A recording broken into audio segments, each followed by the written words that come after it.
Call Me Ishmael, Season 1, Episode 3. Okay, so here we are. You can see the studio, still the garage, but want to catch you up on what's been happening the last week and a half since we recorded before. We're now at about 7 or 8 videos on YouTube. The first video, even though I invited a lot of friends to look at it, only had like 3 or 4 views in the first couple of days. But last week we started recording shorts. The first short got like 60 views. The second short got like 600 views within 24 hours. And the third short got 1,100 views in about 24 hours. So things are trending in the right direction. The main goal that we have right now is to be on the YouTube Partnership Program. That's YPP. No, PP isn't bathroom humor PP. It's Partnership Program, YPP. By February 1st, we need to have 1,000 subscribers, and I think we have like 684 now. And you can punch that pause button anytime you need to if you want to stop. I didn't know you could do that. Okay. So by February 1st, we need to meet the existing YPP program criteria, and that is 1,000 subscribers. We're at 600 and something now. Maybe it's 860, I forget.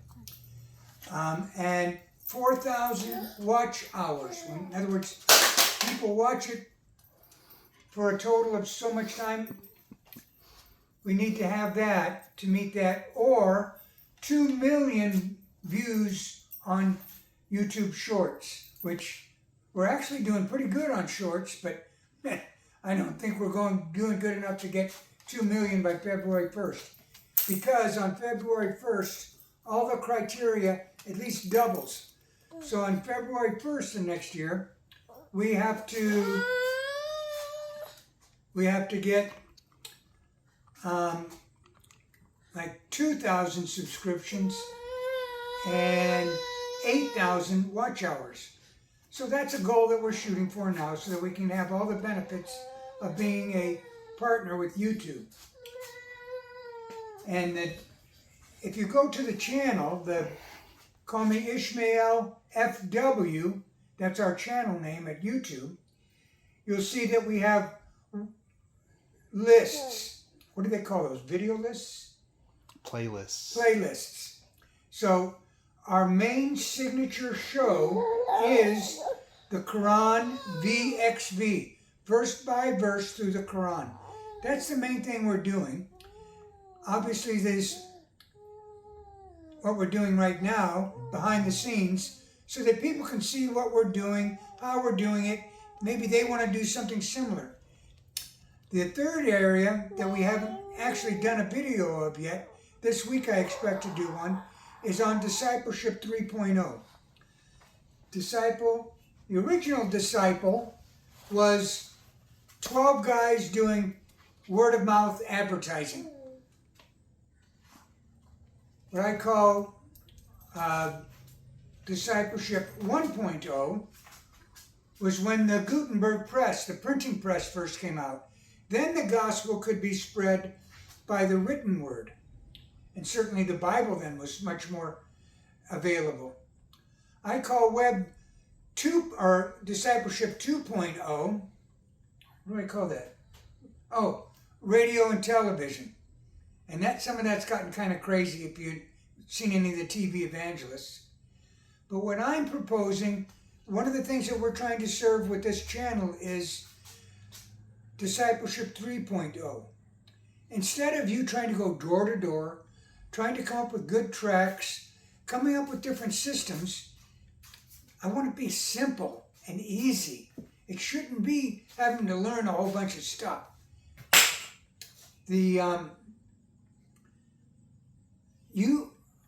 I'm going to say 90% of America and the world is already on platforms, on, what do you call that? Social media? Social media. Maybe it's Facebook, maybe it's TikTok, maybe it's LinkedIn. You're on something already and you're perfectly comfortable, particularly because you have a degree of anonymity. And so that's the area we're going to try to crack with what we're doing here. First thing we want to do, our main target for that with Discipleship 3.0 is the Muslim community, the immigrants, United States, Europe, wherever. And so the first thing we need to do is need to understand where they're coming from. And so culturally, there's a lot of different Muslim countries and cultures and subcultures. But the faith, the Islamic faith, pretty much is the same by any culture. And so first thing we need to do is understand their faith paradigm, and that's why we're doing the Quran verse by verse. What we're going to find is that easily 50% who call themselves Muslim don't really know their Quran very well. It's kind of like if you came to America and asked a Christian about what he believes and what he understands about the Bible. And you're going to find that, no, they don't know. They're Christian in name only. They're cultural Christians, but not believing Christians. So they don't know their own Bible. So both of us, American Christians and Muslim immigrants, we're going to go through the Quran together and better understand what the Quran says. Now there's a lot more to Islam than that. Hadiths and academics, which we are not, I am not, but we are going to better understand the face value of what their Holy Scripture says, and particularly as it compares to similar scriptures in our Bible. So Christians will learn about their Bible, and Muslims may learn about their Quran. It's okay, let it fall if you want. So that's Leo, and you've met Margaret, I think, if you watch the first verse by verse through the Quran. But where did I leave off at? Oh, the future of where we're going with the different video series. So we've got playlists. So one of them is going to be Quran VXV, Quran verse by verse. Another one's going to be Discipleship 3.0, which I just started to describe. But pretty soon we'll have a video that you can look for there. Another playlist will be the 1 minute Muhammadian or 1 minute Muslim. That's just basic, simple little facts and interesting things about Shukran. Thank you. About Islam and Muslims. And I'm not an academic. I really don't know what I'm talking about. So if you guys online are watching, if something doesn't sound right, let us know. Comment below the videos. But did you have a question already, Margaret? I was wondering how you got interested in Islam. Why the podcasts are focusing on that. Well, I have seen enough on the mainstream media about how bad these immigrants are, particularly the Muslim community. Mostly in Europe, but now beginning in America too. And so I think we're finding that immigrants of the Muslim religion that are coming here are having a hard time assimilating, connecting, and becoming Americans. And I think Americans don't know how to deal with Muslim immigrants. And I've mentioned it before, I forget in what video, but Liam, quit. You're not being nice. Don't do that. Mm-mm. Oh, you don't like the word no, do you? Hey, you're okay. Okay. So anyway, that's where it got started, seeing the need and because I'm very comfortable with Muslims, very comfortable. So how can Western Christians become friendly or become knowledgeable? That's what all the regular video series are going to be about, is how to connect, and particularly how to become close, how to better understand each other. I think as a whole nation, an awful lot of us have lost the ability to become intimate, to become friendly with people, particularly because of what's been happening online with the internet. People are staying plugged in on their phones and not conversing face to face anymore. So that's still an important thing of how we connect with people and how we build relationships. And it's really just a natural extension into our faith paradigms. And that's one of the reasons why we're choosing to focus on the Quran, because that informs us an awful lot about people's, where they're coming from, their personal belief system.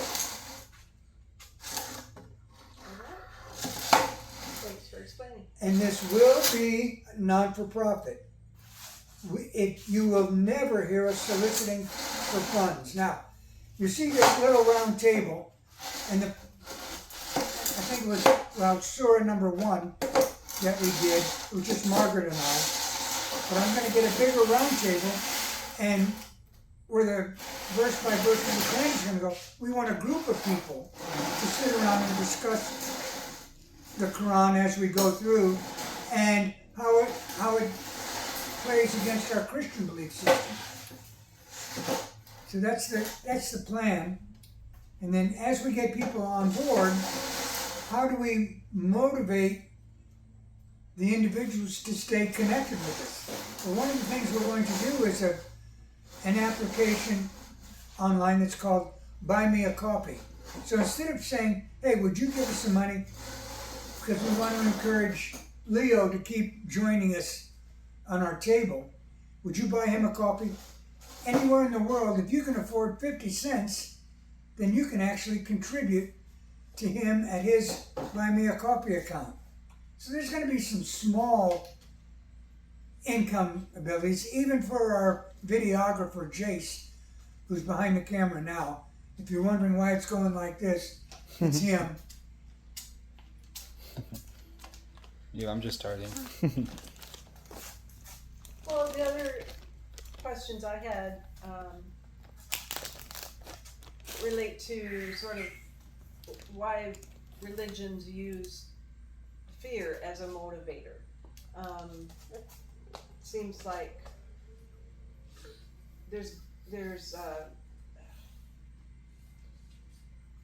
it's a us and them kind of approach. And so how do we get past that? That's a good question, because one of the things that I take exception to online, particularly you've heard the word apologetics, how people